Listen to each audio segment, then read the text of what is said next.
Hi, I'm Randy Altman. We're here with SGO's Miguel, Doncel, and Geoff Mills. Hi there. Hello. Nice to be back. Nice to see you again.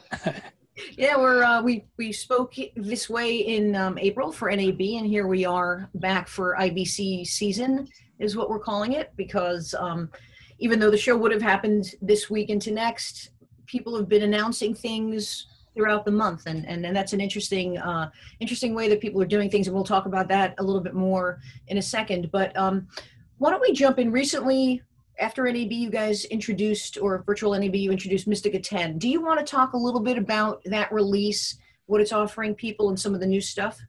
Yeah, so NAB would have been a great focus for us to actually launch a sort of a brand new sort of direction for sort of our sort of creative products, which historically has been Mistika Ultima, but obviously we now have Mistika Boutique offered on a subscription basis for Windows and Mac. And we actually have started with sort of kind of looking at how we can make the software easier to use, but adding some new functionality, and actually had a real focus on the color community, which I think has probably been largely ignored for the last number of years. And it's got a little bit despondent, which I think certainly with some of the solutions out there. So we came into sort of April with new Mistika 10. And so we've got a brand new sort of color user interface. It's got some new tools in there. We've sort of got new curves and presets and that sort of stuff, and been incredibly well received, actually, I have to say. And, you know, we've already started growing now the sort of the user base of people using Mistika Boutique. But of course, it doesn't stop there. You know, we want to do much more with the product, and we're still furthering the development of the sort of the color interface and the color tools, and actually the whole user interface of the product. So we've got new storyboard coming, we've got new presets coming, we've got all sorts of different things that I think, you know, people are going to see over the coming sort of months. And we'll get them pretty excited, actually. I think they're in the direction we're going with that. But Mistika 10 in some ways is a new launch pad for sort of all of our sort of technology products. So, you know, a lot of the things that we've done in Mistika Boutique will start to be seen in Mistika VR, and will be seen in obviously Mistika Workflows as well. Talking about your products, a couple of years ago, you introduced a new way that people could pay for usage. Can you talk about why you changed and how that's sort of evolved and been accepted over the last couple of years? Sure, I think I can answer that one. Yeah, indeed, a couple of years ago, we thought it was a good idea to try to implement a new approach to help people to get access to a more flexible way to use the technology. Because, well, you know, last century, people were used to spend huge amount of money in a single box to do a specific task. But the evolution of the industry is forcing more and more the people to have more flexibility. There are times when you have a huge need of having a lot of resources, systems, a big team, etc. But there are other times when you actually, the number of productions is smaller and you prefer to save money in this kind of assets. So we did implement this pay-per-use business model in our shop, and we used the opportunity to also automate completely the process to get the people access to the licenses, to give them the possibility to move the computer from one system to another whenever they need it, or even cancel the subscription when for any reason they are on holidays or whatever, if they are small, very small companies or freelancers. And after a couple of years of developing that, the thing is that we're extremely happy. The results couldn't be better. The flexibility we are giving to the customer is huge, and I think they appreciate it. And the number of licenses we have deployed in the industry is on top of the 80,000 score at the moment. So the number of product licenses we have delivered is huge. And I honestly think this is a very clear win-win strategy. We are extremely happy with the result, but I honestly think it's a very clear win-win strategy because, as I said before, in one side it's giving the customers the flexibility they need, especially in these difficult times we are living, but in general, the industry is very competitive, and the more flexible solutions customers can have, the better. On the other side, it gives us the possibility to achieve to increase our customer base, to having moving from the range of the hundreds of customers to the range of the tens of thousands of customers, which is very interesting because the spirit of the company is the same. We are still very engaged with the companies, trying to understand their needs, listening to their requests, and trying to grow and make the products better by developing the technology that they are asking us to develop. And this is giving access to more opinions, to more people giving us feedback and suggesting us things, how to improve this or improve that to make our product range even better. So with their help, we are improving the product, and we are growing the company by giving them flexibility. So I couldn't be happier, to be honest, with this move. Yeah, and I think it's also worth adding, Randy, that we're still sort of selling sort of our high-end turnkey systems. We're offering sort of those sort of workstations and storage solutions for people who want to do things like 8K and actually even more crazy things than that as well, and offering those sort of development services as well that people want, because a lot of those sort of high-end requirements, actually the technology doesn't exist, so they come to us to help them unlock that that need. So that's still an important part of our business. But the software subscription model, like Miguel said, has allowed us to actually sort of grow our business, which is important, grow that user base. Actually, during lockdown, we were able, because of that technology, to help people who obviously would normally want to go into their office, but we could give them licenses so they could work, at home or wherever they needed to be. So, to be honest, we were from the very first start of lockdown, we were able to jump in and help our customers, which, I think was much appreciated. Well, speaking of lockdown, a lot of people obviously very quickly had to figure out ways to work from home, and that sort of evolved over the months that we've all been sort of static, right? But work has continued. Can you talk about how your users have been evolving? Are they going back into the studio? Is it a hybrid model? What do you see happening?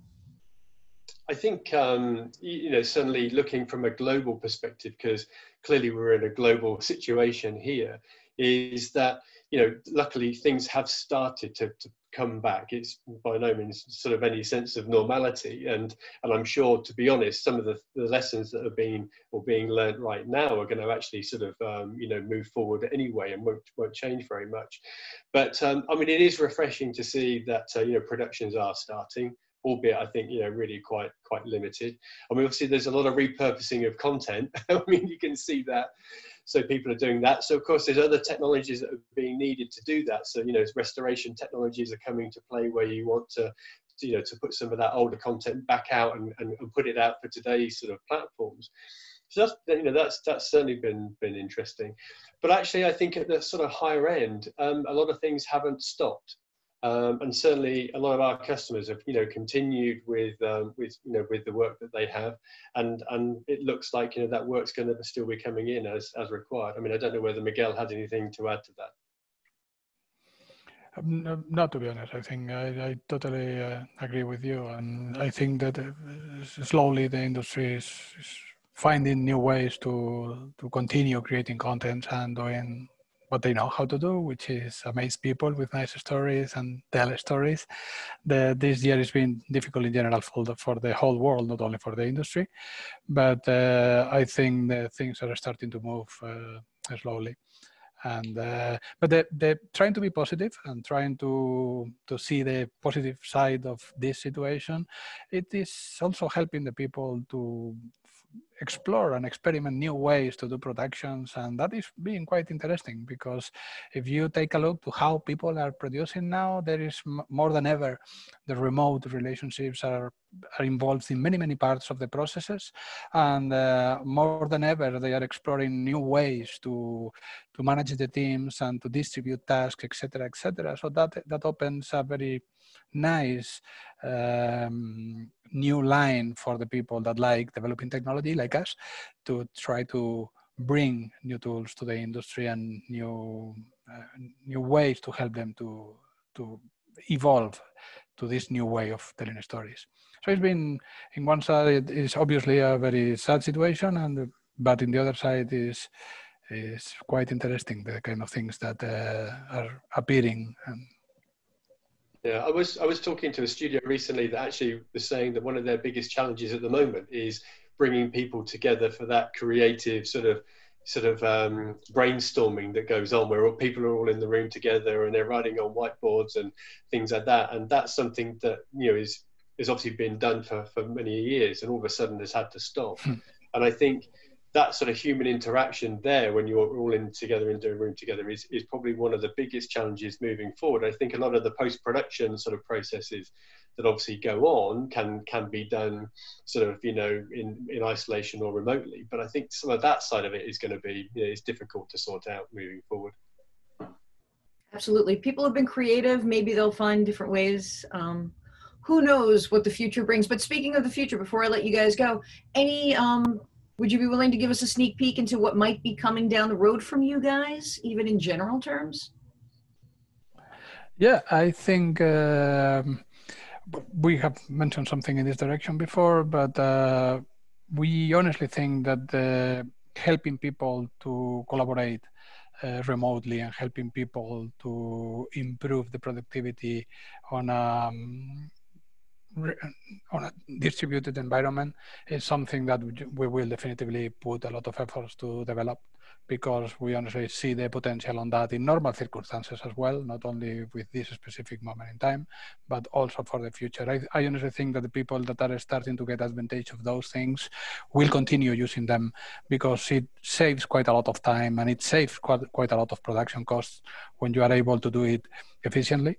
So improving that is something that is definitively in our minds, and also continue bringing technology in this natively integrated environment that we have, because at the very end, that philosophy we have with the Mistika technology to keep a number of products that all share the same core and they are all 100% compatible is something we want to maintain. So we want to make the potential of the engine even better, adding more functionalities, more tools that will help people in all the possible markets, but also adding to that tool set the ability to work remotely and to share contents, etc., etc.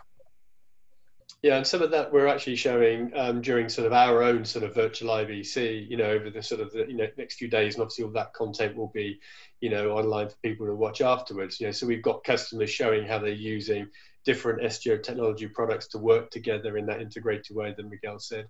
Obviously, we're talking a lot about, you know, color, because obviously that's obviously a huge thing. HDR and ASIS is obviously another one of those sort of challenges that people are having, especially now. People are working remotely as well. How actually do you cope with some of those things? So, you know, we've approached the sort of the IBC in a slightly different way. So rather than going, hey, we've got all these new features and functionalities, whatever, actually, let's look at how you would use what we have and getting our customers to talk about what they've done, you know, and I think that's hopefully some value-added content that people can have a look at their leisure and, you know, and spark a few ideas, hopefully, you know, for the future. Where can people go to watch that? So you can go to our website and sign up for the sort of the live presentation. So we've got one on Thursday, one on Friday, and then Monday, Tuesday, Wednesday next week. We've got different ones as well. All the details are on our website as usual. Like I said, they'll be on our sort of online channels afterwards anyway. Geoff, Miguel, thanks again for joining us, and stay safe out there. And you too. Thank you very much, Thanks, Andy.